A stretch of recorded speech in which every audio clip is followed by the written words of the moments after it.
Hello and welcome to this online lecture on the topic Designing Our Future Together, People, Planet and Technology. My name is Arndt Pechstein, I'm from Berlin and I'm a consultant for transformation processes. I have a background originally in biochemistry, biotechnology, and did my PhD in neuroscience. So I studied the brain, I studied how we learn, how memory works, but that wasn't enough for me. I wanted to apply knowledge. So I looked into wider systems. I looked into biology, into nature, complex adaptive systems, and wanted to learn how we can apply biological principles and the success strategies of 3.8 billion years of evolution in human design for organizations, for systems, for even products and business models. I combined that then with agile approaches, with design thinking, with agile approaches, methodologies to change organizations. And eventually I combined that with the field of exponential technologies, because I believe while technologies are not like just a means to an end and not an end to itself, they have a great potential to accelerate for the good what we can do in order to design a better future. So let's dive in, and I want to start with a quote from Sir Peter Blake, who said, "New technology is common, but new thinking is rare." And that's really true. When we talk about digitalization, we often forget that technology is not a holy grail. It accelerates things, but it can accelerate in all directions, right? It's up to us to decide which direction we want to take. So today I want to take you on a journey, what we need in order to reframe our future, how we can make the best out of an uncertain, a volatile, a complex world, and how we can shape a better future that we aspire and desire to live in. Now, what we need for this, and you will always see that I follow 4 pillars or 4 aspects of a transformation framework as transformation approach. It will be about the why, the who, the how, and the what. So let's start with the why, because this is the fundamental question we have to ask ourselves. What is the purpose? And what we need are, and we desperately need this, are new societal narratives. We need to talk about visions for society, for organizations, for how we want to live. How does this look like? What is attractive? And we need to change our narrative from not being harmful, that's not enough anymore, to be beneficial. Being beneficial is what nature does. And we always now, the past years and even decades, the narrative has been only to be less harmful. And that's clearly not enough. The second thing and the second aspect we need to change is the who. How can we create and leverage new human competencies? And here I will talk about a shift from linear thinking to circular thinking and exponential thinking. How can we cope with the speed that is all around us?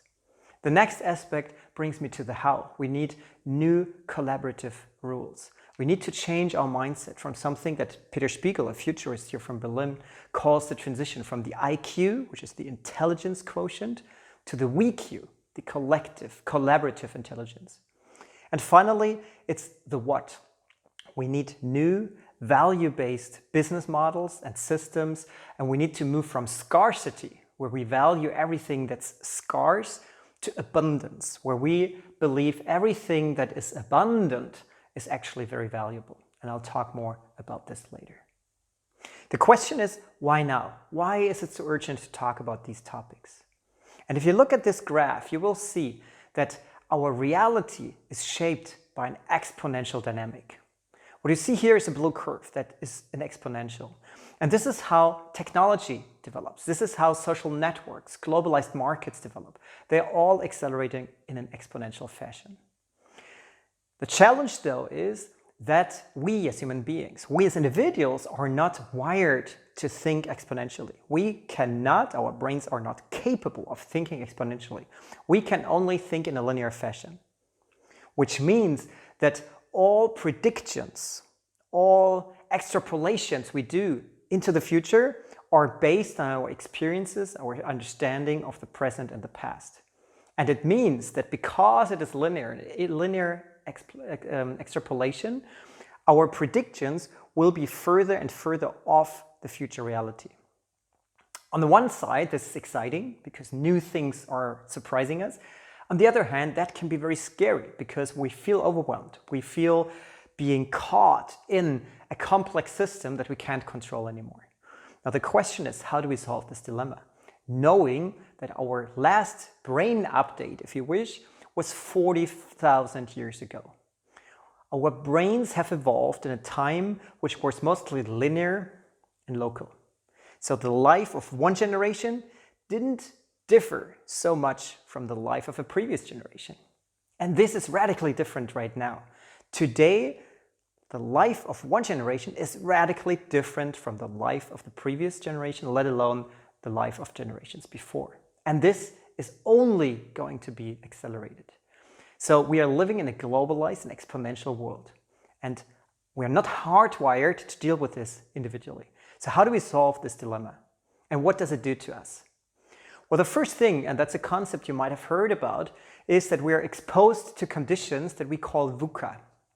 VUCA is an acronym, meaning being the first letters of the 4 following words, from volatility. So volatility meaning that the speed, the scope, and the amplitude of change increase radically. More and more changes. It's hyperdynamic, the world we're living in. What this creates is the uncertainty, because the predictability of events decreases. New things emerge from nowhere. So-called black swan events like this pandemic or like financial crises or other things that we can't really predict and control and only understand retrospectively happen more frequently. And the causal dependencies are hidden, so we don't know how things are connected. And that leads me to the C, to the complexity. The number of possibilities and interdependencies increases. And because it's impossible to know everything, to have all data, to get all information, depending on which information we have, we come to different conclusions. We take different decisions, and that's what we call ambiguity. So we live in this VUCA world, and most of us perceive this as a threat, as something we cannot maneuver, and it is true.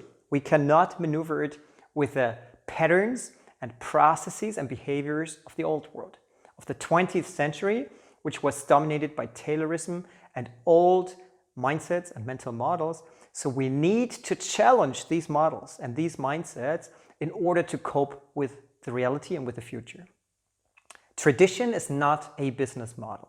We need to question and challenge the things that have always worked and juxtapose them to the reality in our future and ask critically the question whether or not this can work in reality.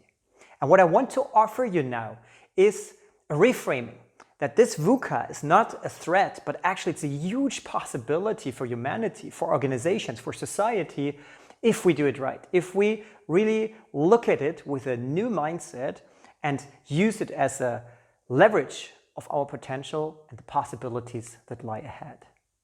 I call this hybrid thinking. Why? You will see in a second why things are hybridizing, but we live in a world where boundaries are blurring, where it's not black or white, where it's not either or, but where we combine things, where it's and as well as the other. So it's not mutually exclusive, but boundaries are blurring and we're getting synergies of different things that seemingly do not belong to each other.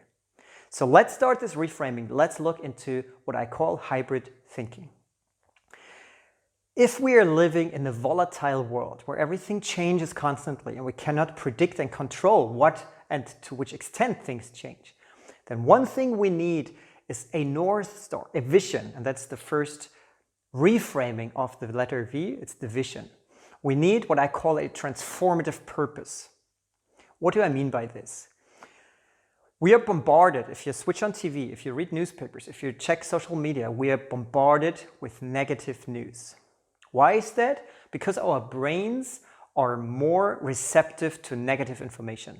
About 10 times more receptive for negative than for positive news. Because this could signal threat, right? And we want to protect ourselves from threat. Now, this is a good business model for the media industry, so that's why they exploit that. But the problem is we are caught in dystopian views. We think reality is bad and the future is going to be bad as well. And the natural reaction of our metabolism, especially our brain, is that it shuts down, that it goes into the fear state, anxiety, that we rather go back into old patterns because we think this is what we can control, that we polarize, we see that in politics and we see this everywhere in society, and that we basically reinforce these patterns that actually cause this negativity. However, it's not only negative what happens. The contrary is true. There's a lot of positive things happening. And this is how our brains, again, are wired. We're probably the only species that is capable to do one special trick. We can imagine future states that do not exist yet. So we can create a dream, a vision that we basically can live in virtually, like in our brains, right? And with that, we can control, or not really control, but we can compare our reality with that future desired state. And by doing so, that future desired state becomes so attractive, becomes a pulling force to drive us forward. So imagining something makes it real, and that is something that is super powerful.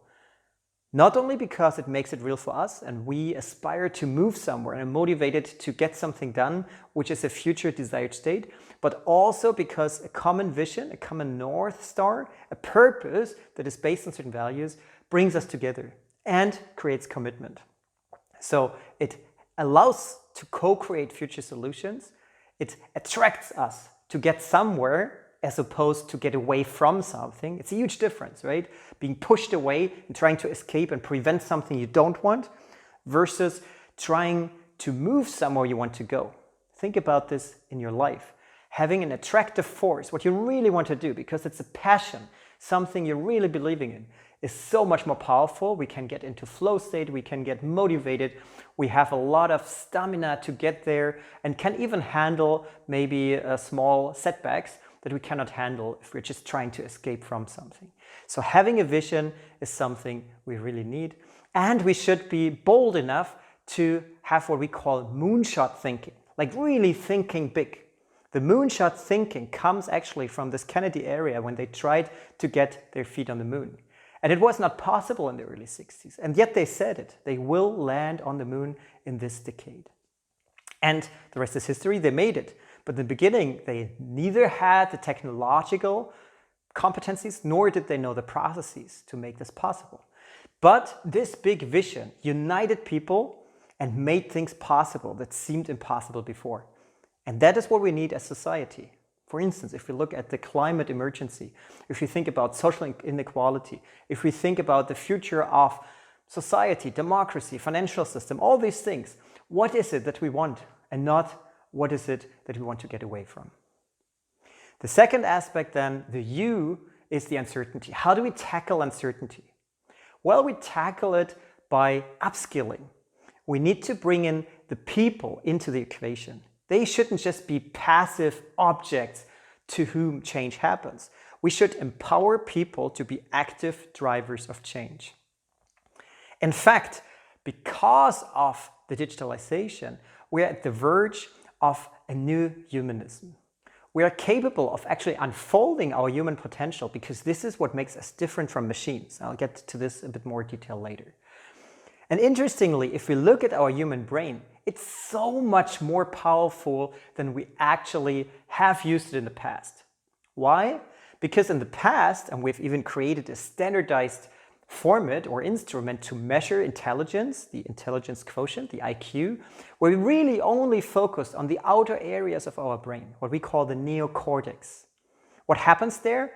What we have there is language, analytic, rational thinking, knowledge, all these things that I can kind of measure. And it's fair enough, we need that. But, to be honest, most of these things are already done better today by machines. And you don't need complicated artificial intelligences for this. You already can do this with a very specific, simple AI to be better at speech recognition, at knowledge. If you look at Wikipedia, you basically don't need any AI. You just have a database that is actually created by a Creative Commons, and it knows much more than any individual. Even the smartest person doesn't know as much. And it's dynamic. It adjusts over time very quickly. So that clearly cannot be enough. So what do we need to add? We need to add a much older part of our brain, and that's called the limbic system. The limbic system is inside the brain. It's present in way more animals than a neocortex, and it's responsible for decision making. We always think we make decisions rationally. That's not true. Most of our decisions, if not all, are first done intuitively, subconsciously, and are rising to the surface and rationalized afterwards. What also happens in the limbic system are emotions, empathy, trust, loyalty, and intuition. All these things that in the past we were told that's not professional. You cannot take decisions based on gut feeling. You don't bring emotions to work. That's absolute nonsense. Why not? Of course, we're human beings. We don't stop being human beings just by entering an office. So we need this, and even more so because in a complex world, these are the best mechanisms we have to cope with uncertainty, with interpersonal relationships, and with complexity. So what we need is both analytic and creative skills, bring them together to unfold human potential. The third aspect then to counter complexity is effective collaboration. And here we need to move away from this paradigm of competition and basically who's better to how can we co-create, how can we connect, how can we create solutions together. And that is so much more powerful. And if you look into systems science, systems thinking, we know that complex problems can only be tackled by complex solution systems. So if we want to solve problems in the present and the future, we need diversity. We need collective decision making. We need multi-perspectivity. So we need to move from this IQ world, the intelligence quotient, to the WeQ, to the collective intelligence, to the collaborative intelligence, so that we pitch in different views and eventually look at a problem from different viewpoints and can take decisions much more robustly than if we do it alone. And if we do that, and only if we do this, if we build learning collaborative networks, then we are capable of solving this dilemma that I showed you earlier. To move, not as an individual, because we're still trapped into linear thinking, but as a learning network, to move towards exponential reality, because like sensors in a cell, we have the capability to look at our environment from different vantage points, put it together, integrate it, and respond timely. So this is a huge asset, and it's not used pretty much, I wouldn't say at all, but way too little, and it's emerging now as a collaborative era. The fourth aspect, how to handle ambiguity, is by agility and creating new businesses, new business models, new systems that work differently than the ones we had before. So what we need to do for that is we need to think in ecosystems. We need to be adaptable. Don't try to control or sustain things in a way of, we have done it in the past that way, we want to continue doing it that way. It doesn't work. We have to be what Nassim Taleb also calls anti-fragile. So the opposite of fragile. We need to learn, we need to be resilient, we need to adapt like a living system. Because only if we do that, we can build systems, organizations, societies, and humanity as something that can go with the flow, that can adjust to conditions, and by systems thinking, allow us to actually stay afloat and not endanger our own planet and our own survival. Now, this requires a totally different viewpoint and appreciation of our planet and the way we look at nature. We need to move out of this industrial revolution paradigm into the 21st century paradigm. How does this look like? We need to challenge the things we have been doing so far. And yes, many things have been great. Many things have led us to success and made us and brought us where we are today. But the light bulb was not invented by improving the candle. Sometimes it doesn't help to make an existing solution better, to optimize it, to make it more efficient. Because if it's a bad solution, making it more efficient just makes it better at being bad.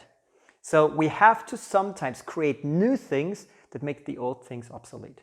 And that again requires courage, requires moonshot thinking, requires the ability and the openness to let go all things. Because the only determinant whether or not we will be successful in the future and actually secure our survival for us and our future generations and our fellow species, because it's not only about humans, is to have three aspects and balance them. The first is humanity. How can we create living conditions that are conducive to not only human survival, but for humans to thrive, that we have a fulfilled life, that people can be happy and have a life standard that is acceptable, and not that the majority of people are starving or living in really miserable conditions, whereas a very, very, very small minority accumulates most of the wealth. The second part is our planet, nature, our home. How can we consider it as something that is so precious, so valuable, that we see it as a part of us and not that we dominate it? And we can not only learn from it, and this is something I'll take a deeper look into in a second, but we also have to observe the planetary boundaries. And here it's very important, not just to be less harmful, but to actually be beneficial. And the third domain is technology, exponential technologies. They are a catalyst, an accelerator for change, but only if we decide to use them responsibly for the right things. And that requires the proper values. So bringing together human, planet, and technology is a super powerful tool to design future solutions. So let's deep dive into all three of these domains. Let's start with technology.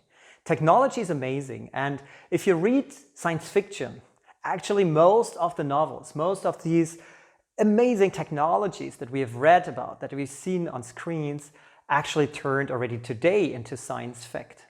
In fact, there's, to my understanding, not so much science fiction anymore that hasn't been achieved yet. So many things already have been realized. And that's exciting. It's actually the greatest time, I think, to be alive in the entire timeline of humanity. But it comes with great responsibility and great challenges. So how do we handle this? In order to understand exponential technologies, I want to make you aware of the 7 Ds of exponential technologies. It's based on the 6 Ds of exponential technologies, which was published by Peter Diamandis, and I basically added one domain because I think this is the next consequence, and then I added even another domain because it brings back the humanity into the equation. So let's start with the first D. The first D stands for digitalization. So you have one thing that is analog to start with, and you digitize it. You make it digital. Then comes the second D. The second D is the deception. A technology, an exponential technology, becomes deceptive in early stages. Remember the first 3D printers. So many magazines, so many companies were mocking these first 3D printers and these people who invented them and used them. They said that's a nerd thing, nobody will ever use it. Why? Because it's complicated, they are huge, they are slow, and usually in the beginning it's very expensive. So it's either premium markets or really the nerd sector where only a few tech freaks actually work with it. But we always are deceived, we're always underestimating the potential because these things develop exponentially. And very quickly there will be an inclination point where it becomes disruptive. Disruptive as in if you don't invest in that now, and if you haven't done so, it's very hard to keep up beyond that point.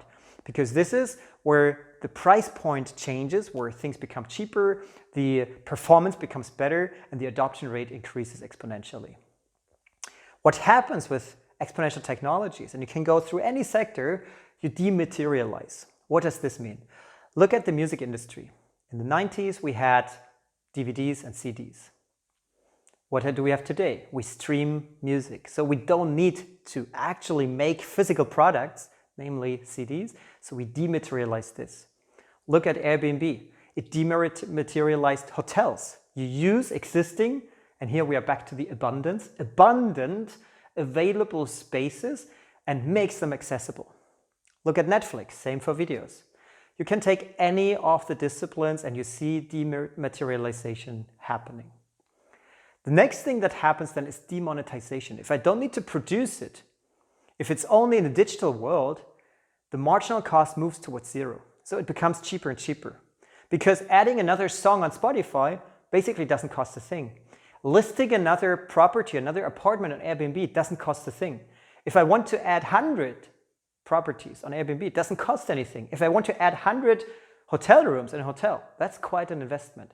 So once we dematerialize, we can demonetize. And once this happens, the 6D kicks in, and that's democratization. Because once it's cheaper, we can give people more access. We see this, for instance, in the education sector.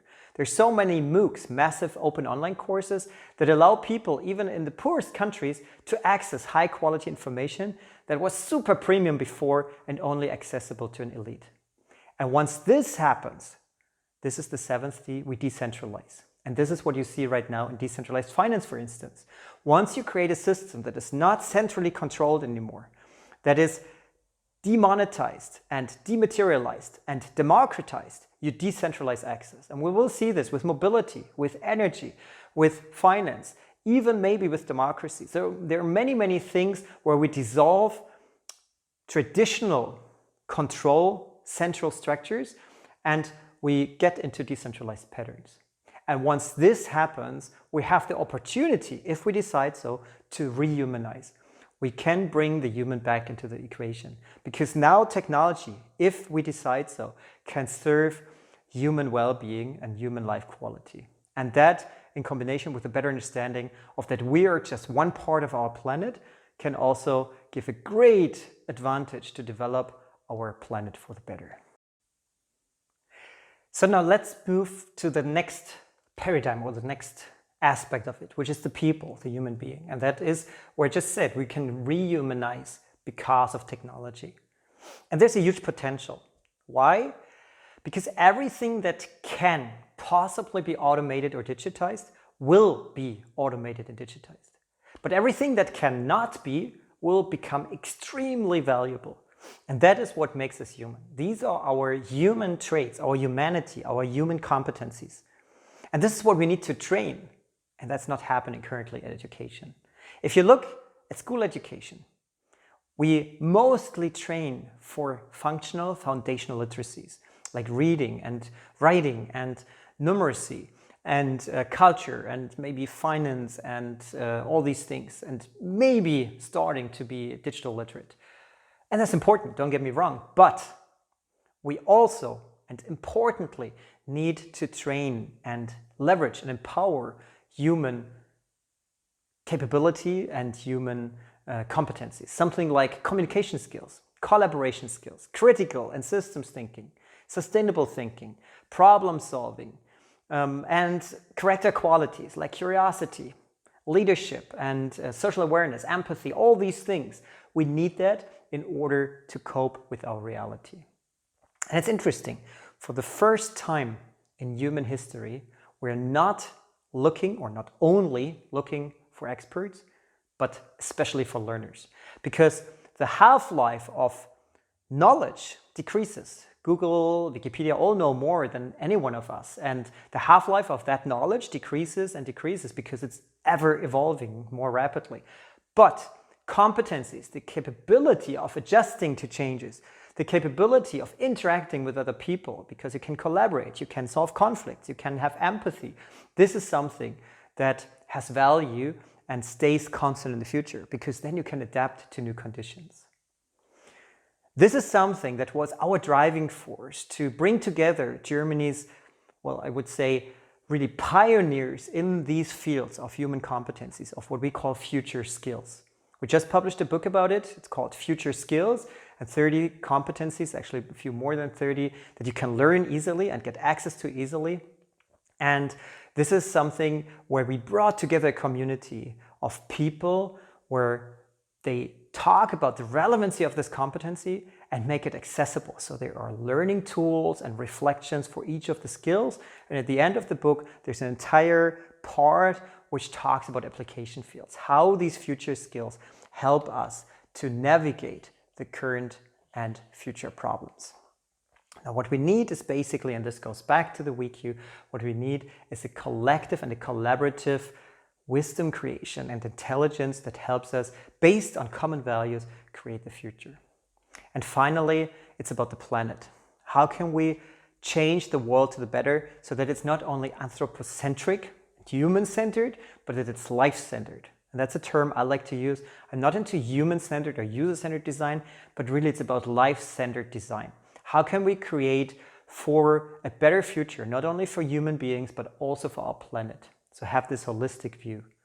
And one concept that allows us to really renegotiate, rethink economy is what Kate Raworth, and I can really recommend her TED Talk and her readings, proposed as the donut economy. And that is actually implemented in the Netherlands, for instance, right now.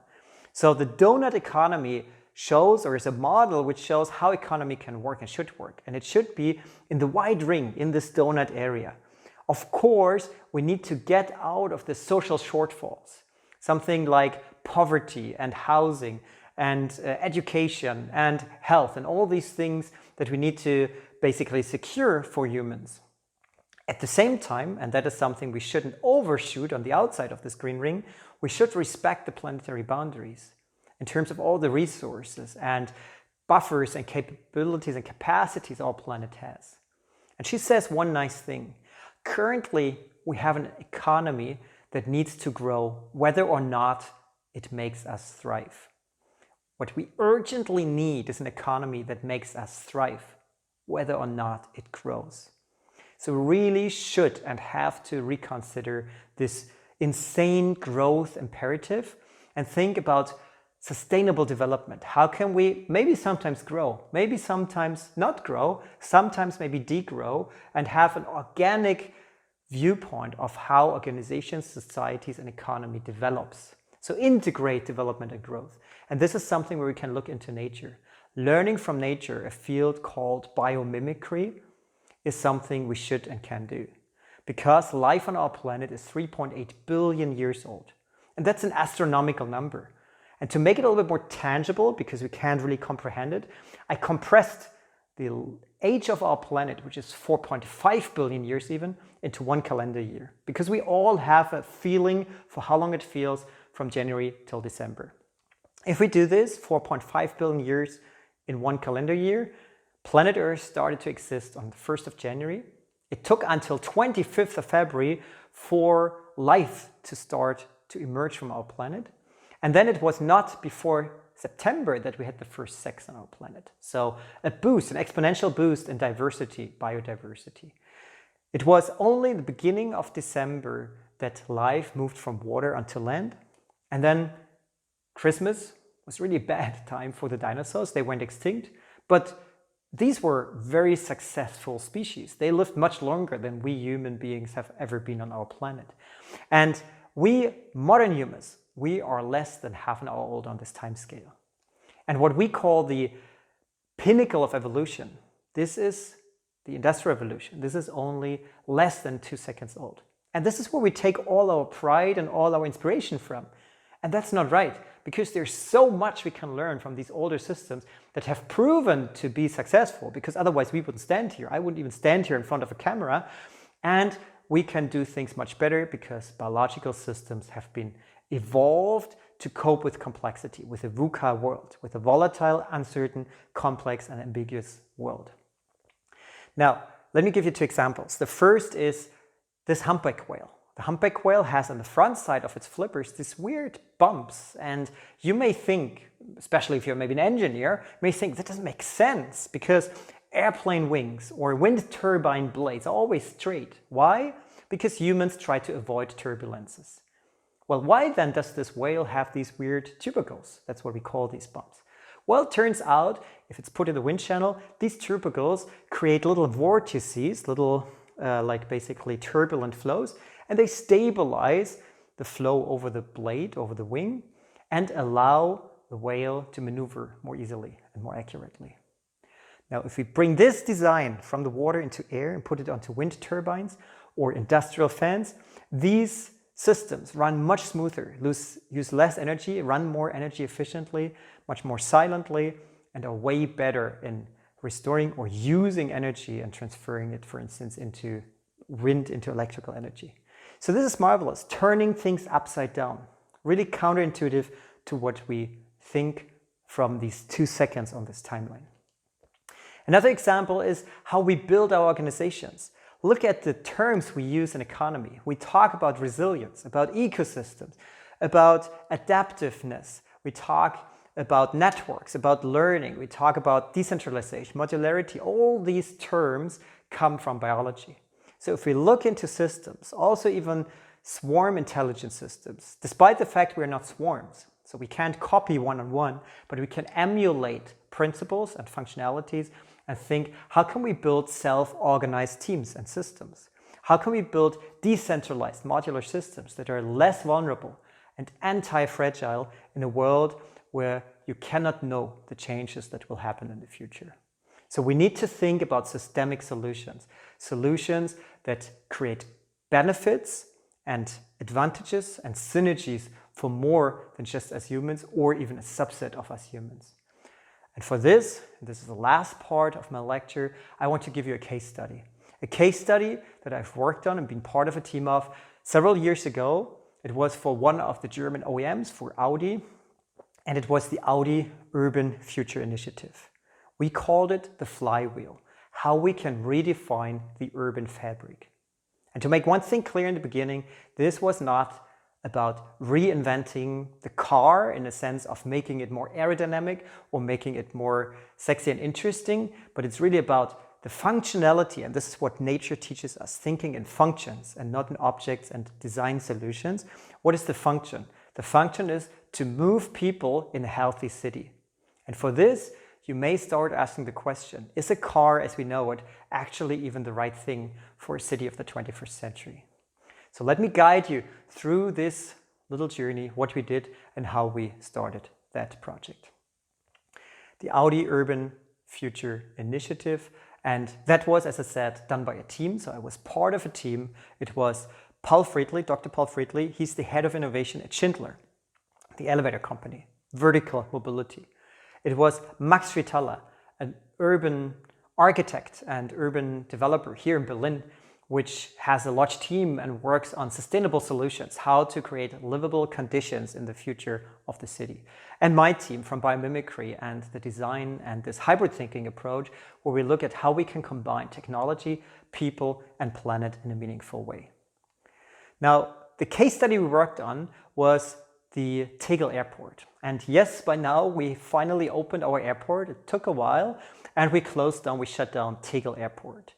And for many, many years, the plan was, once this airport shuts down as an airport, there will be what we call the Urban Tech Republic. So a test field for urban technologies in the field of energy and mobility and water and ICT and materials. So really everything you need for a smart city of the future. The thing is, Tegel Airport is about 8 kilometers away from Berlin center. So how do you get people there? And when you talk about getting people there, we're talking about maybe 800 companies, 15,000 people working there, 5,000 or more students, equal number of residents living there. So how, if this park is developed, how do we get people to the city and back? Because the public transport will cut the transport there because it's not really lucrative in the meantime, if we don't have the classic public transport anymore. And since it was never really completely connected, because interestingly of a taxi lobby that wanted to bring passengers to the airport, we anyways have a gap from the last subway station to the airport. So how do we bridge this gap? Now the challenge we're facing here is that Berlin is a polycentric city. It doesn't have one city center, but it grew together historically from many different towns. So the question we have is basically a point to field and field to point approach. And that's not so unlike what we see in many biological systems. But another aspect, and this is where technology now comes in, you remember, planet and biology, human and technology, is what Schindler, the elevator company, actually already had implemented way before. And that was moving an individual mobility behavior into collective mobility behavior. How did they do this? You probably know this problem, and it depends on the size of the building, obviously, and the people using an elevator. But what you usually do in most elevators is you go into an elevator, and inside the vehicle, you choose your floor number you want to go to. Now, if there's just 5 people and just 10 floors, totally fine. But as soon as you're in a bigger building, and many people do that, many people watch others stopping at a floor they don't want to be at, see them leaving, the elevator starts again, and this happens maybe 2, 3, maybe 5 times before you reach your final destination. This is not very satisfying, and it takes time.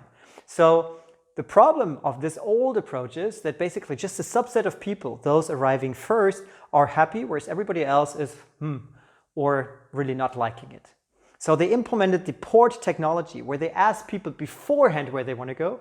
They allocate the people to respective elevators by an algorithm. So everybody, because they're clustered, arrives much faster to their final destination.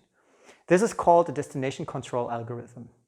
And we ask, how can we transfer this approach to the horizontal layout? Because essentially it's the same. If we are in the city, the different people going to different destinations, how can we cluster people in a smart way to move to different destinations in the most efficient and practical way?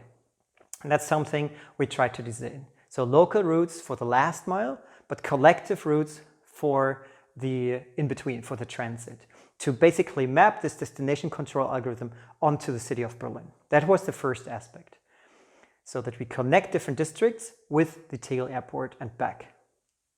Now, the second part was, and if you think back, the Volkswagen, which means basically the people's car, was originally built several decades ago to be a car that's fast, about 100 kilometers an hour, has 4 seats, is gas saving, and is affordable. That's why it was called the people's car. Now, we really radically wanted to challenge this. So the first question is, why does an urban vehicle have to go 100 kilometers an hour? Usually 50 kilometers an hour is definitely enough. Why does it have to have 4 passengers? If we know the occupation rate is much lower, so why not having, for instance, 2 passengers or this flexible? We don't want to just be gas saving, we want to be CO2 neutral at least. And why does it have to be cheap or even owned? Can it be maybe shared? So we really questioned everything. First principle thinking, and even question, what is the vehicle looking like and which infrastructure does it move on? So let's have a look into Berlin, and that was in 2014. We had 3.4 million inhabitants and about 3,800 people per square kilometer.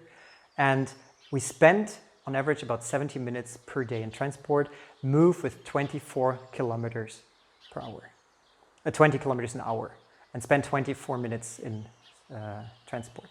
50% of the people wake up before 7 a.m. So let's look at one of these personas. We get up in the morning, we have breakfast, we go down, we enter the street, and that's what we see. What is that? That is a giant parking lot. And this is how cities look like today. They are dominated by cars, either driving or even worse, standing. 70% of the space on the street is occupied and reserved for cars. You may think, do we build cities for people or for cars? Let me give you some numbers.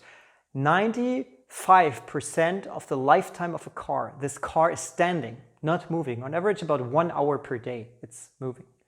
So any other system that would be utilized in this inefficient way would not survive, like no business model, no biological system. And yet our traffic system, our cities work like this. On average, we have 1.2 to 1.3 people per car. And the craziest is that up to 1 to 2/3 of the traffic in the city center in Berlin during rush hour is traffic to look for a parking lot. Looking for a spot to park your car 23 hours a day. And that is madness. We need to change this. So we thought, how can we change this and how does it feel to sit in a car? So let's go on a journey, driving the car first and then also look into alternatives. So we start our car and we move. We have 1.3 million cars back then. Nowadays we have even more. And if you look at this image, you see that we're mostly standing and stopping. So this is a time lapse, obviously, but we spend about 1 hour in car, but of that time, we're mostly standing. And 1/3 of the trips and kilometers is local, is really last mile, and 2/3 is transit, more than 3 kilometers. So our question was, how can we change this? If 2/3 are transit, can we change, especially these 2/3, this transit, this larger distances, in a more meaningful and more sustainable way? For this, let's look at the modal split. So how do Berliners move in the city? And again, we looked at the fractions of people.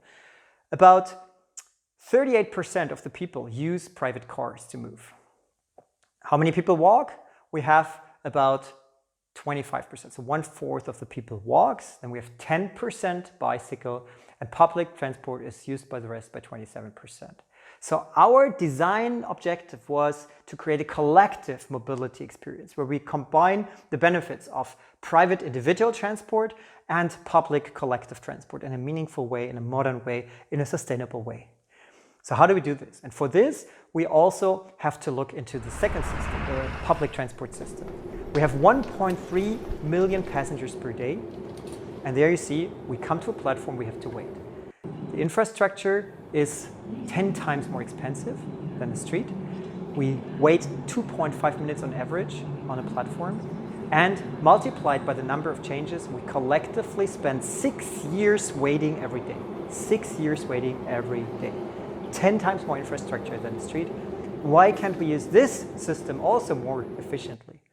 So now we have a system that is not used that much, and another system, even more expensive, where we collectively spend 6 years waiting per day.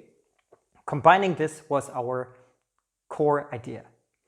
What you see here is the public transport system of Berlin, public transport system of London.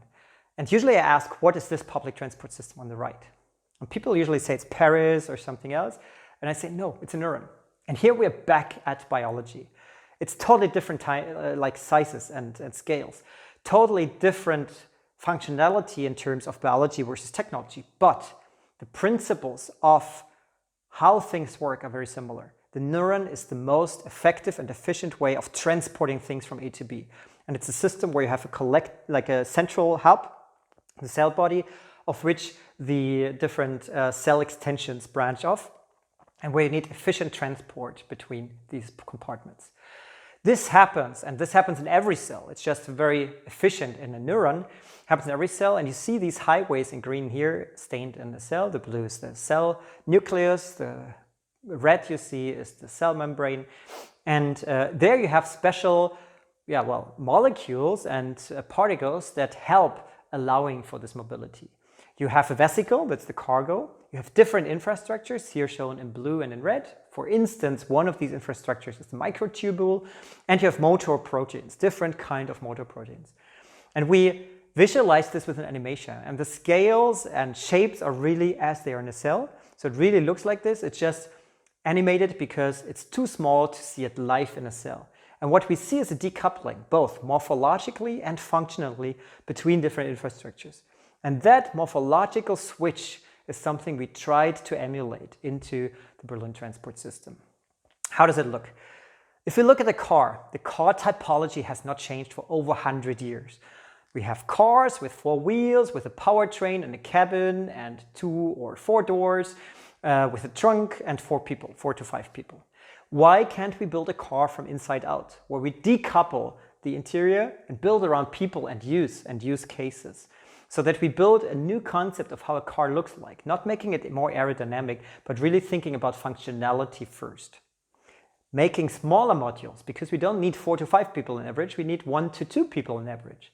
So allowing for this modularity, the next question is, if we have smaller vehicles, how can we still cluster or couple for bigger needs, if there are more people, like a family or a group traveling? And there we looked at a load of different biological models. Maybe you can imagine your eye, your pupil, opening and closing. This is very interesting because it dilates and constricts based on different needs. Or the backbone. It combines flexibility with protection and rigidity. How can we build, if we build longer chains of different modules, a system that is both flexible but also super safe because it safeguards what happens inside?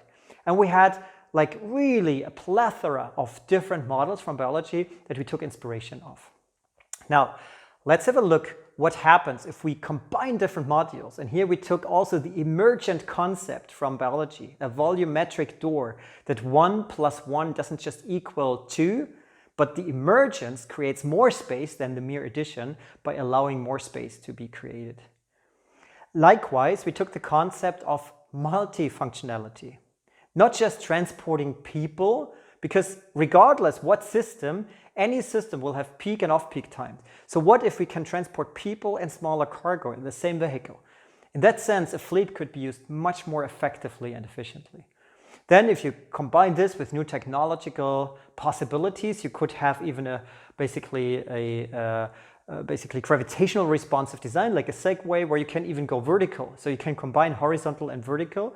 And because it's modular, you can create concatenators, you can create chains of vehicles that can travel more energy efficiently together, where you can create social synergies, for instance, people getting together based on locations or based on, let's say you travel to work, so you go together with your colleagues, and we are thinking about 2050, right? This is future mobility.